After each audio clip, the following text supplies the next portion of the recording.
Hello, friends. Hello, friends. Hello, friends. It's so good to see you again. Well, hi, everybody. It's Teacher Bernadette here. What is this?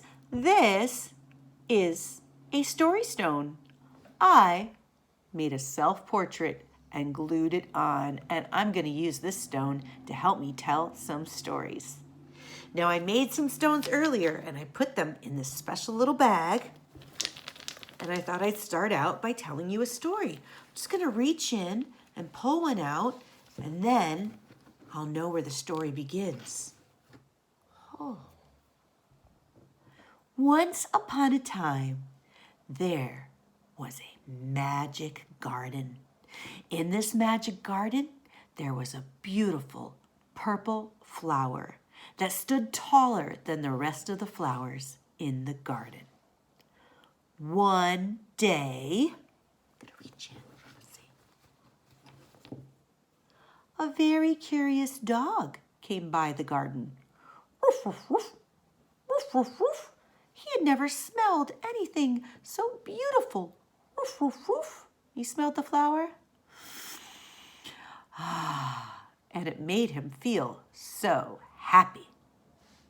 Let me reach it again.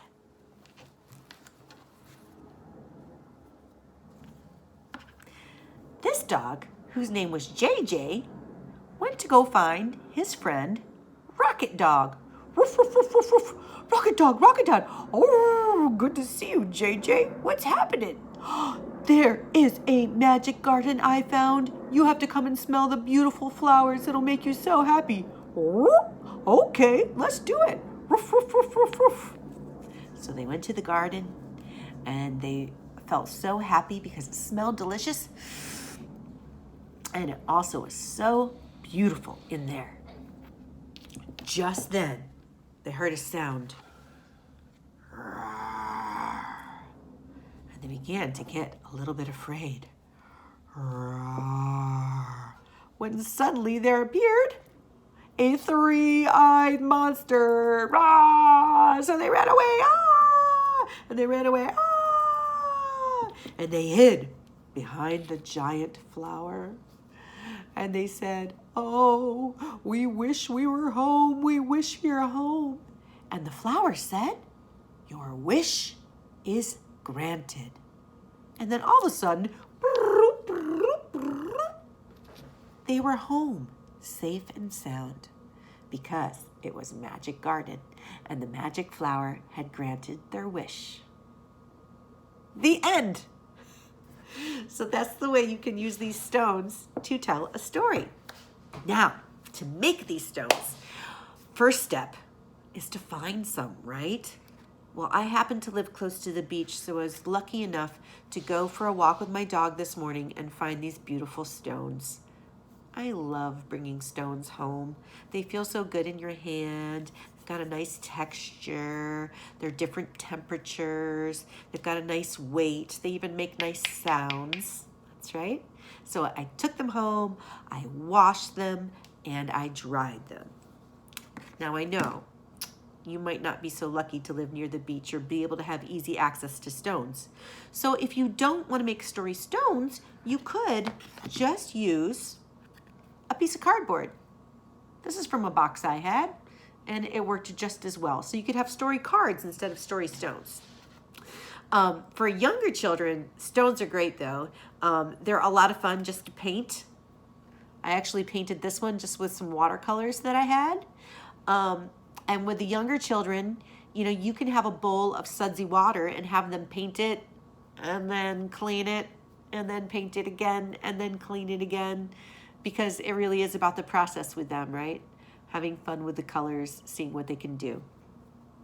And then, of course, there was this one that was in the story that I happen to have some googly eyes around, so it's super easy to paint the rock and turn it into a creature. These also make kind of fun gifts, you know, for grandma, or you can put them in the top of your plants. I like to do that as a little decoration. But I digress. Okay, first step, get your stones. or your cardboard if you're going to use cardboard. Second step, find your images.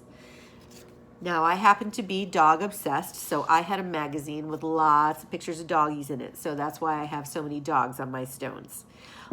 This image here came from a coloring book that I have at home. So I just colored the flower and then I cut it out. Now, your kids at home, you know, probably won't be able to cut out something, you know, intricate, right? No big deal. They can just kind of cut a big circle or a shape around it. They don't have to get that detailed. But some of them just work out just great with the shape. Like I have this one who's a little chow dog. I just cut out a little circle and stuck it on there.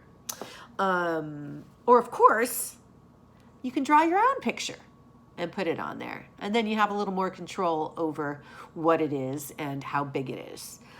You could also print out pictures from the internet. Yeah, that you're interested in, that you want to make a story stone for. Okay, so next step is I just took some Elmer's glue, put it in the bowl with just a few drops of water. And I'm going to pick my image. I think I'm going to put on this fishy that was also from a coloring book. And I'll paint on the stone, paint the gluey water on the stone. Then I'll put the image on there and kind of hold it down. And then I'll also paint over the top of the image with the gluey water. Now, when I did this with the kids at school, I did it with the pre-K after school class, and they had a blast making these stones from beginning to end, and they did a really good job of telling their own stories too. But we used Mod Podge. That's what I was going to say. At school, we used Mod Podge, which was nice because they turned out really nice and shiny.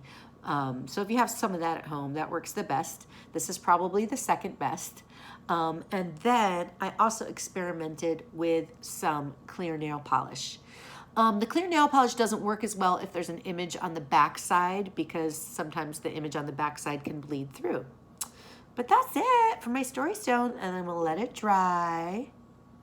And then I'll put it in my little basket and tell some stories, or your bag, and pull one out one at a time and tell some stories and have fun with that. Other things that you can use the stones for, though, if you have extra stones, these can be little playthings, right, for dump trucks. You can also stack them up, and anytime you're stacking and building, it can be a reason to count. Oh, no! Let me see how many I can balance. And maybe you can help me count, friends. 1, 2, 3, 4. That's right. Sometimes you also have to hold down the edges of the image while just as it's starting to dry, and that's another great opportunity to count. You know, hold it down and count to 10. But that's it for today, friends. I hope you enjoyed my story and my story stones, and that you will have fun with stones at your house. Take care. Bye.